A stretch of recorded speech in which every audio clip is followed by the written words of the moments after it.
Ibu bapak, saudara-saudari, sahabat Lentera Sabda yang terkasih.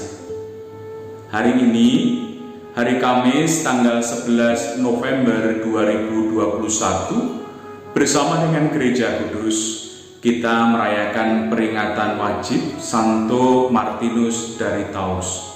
Beliau adalah seorang uskup. Permenungan saya pada hari ini akan saya dasarkan pada bacaan Injil yang akan diambil dari Injil Lukas. Suster, ibu bapak, saudara dan juga saudariku yang terkasih di dalam Kristus. Ketika kita mendengar atau berbicara tentang kerajaan Allah, spontan kita pasti akan mengatakan dan juga menyamakan kerajaan Allah itu sebagai surga.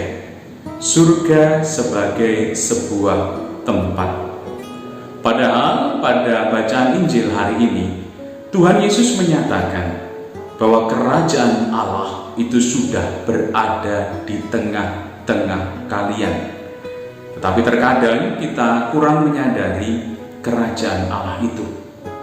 Di sini ingin ditegaskan oleh Tuhan Yesus, pertama-tama yang namanya kerajaan surga itu bukan sebuah tempat, tetapi sebuah suasana di mana Allah sendiri itu meraja.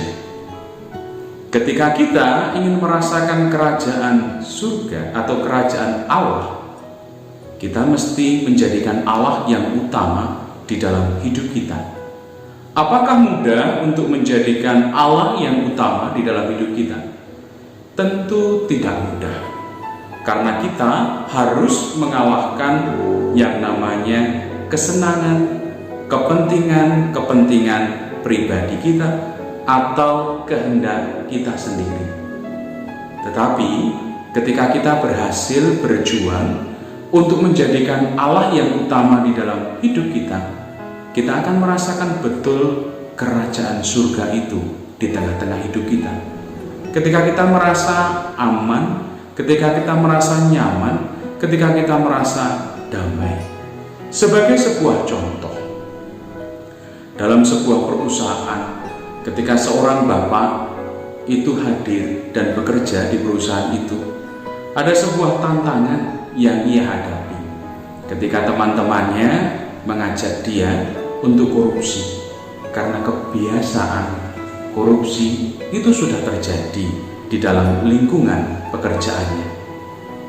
Bagi dia tentu ada pemikiran-pemikiran, kalau korupsi itu pasti mendapatkan uang, hidup nyaman dan juga enak. Tetapi dia menyadari, untuk sementara waktu hidupku enak, hidupku nyaman karena uang yang aku dapat.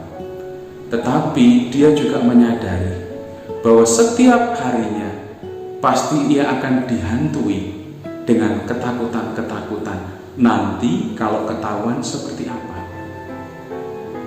Dia berusaha, dia merenung, dan akhirnya dia memutuskan, aku harus mengesampingkan apa yang menjadi keinginan sementaraku, kesenangan sementaraku. Aku mencoba untuk menghidupi nilai-nilai Tuhan dengan hidup jujur. Apakah kemudian dengan hidup jujur sesuai dengan teladan Tuhan, hidup nyaman? Tentu dia rasakan tidak. Karena teman-teman yang lain itu memandang sebelah mata dia, menjauhi dia. Tetapi jauh dari lubuk hatinya, dia merasakan ketenangan, kenyamanan yang sesungguhnya. Karena ia tidak mendapatkan beban apapun di dalam mengerjakan tugas-tugas yang dipercayakan kepadanya. Begitu banyak contoh yang mungkin masing-masing dari antara kita bisa melihat lewat pengalaman hidup kita.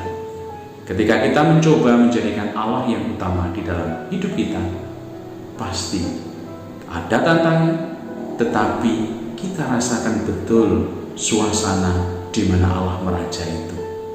Semoga hari ini senantiasa berkat Allah melimpah atas diri kita, keluarga dan juga komunitas kita, dalam nama Bapa dan Putra dan Roh Kudus. Amin. Tidak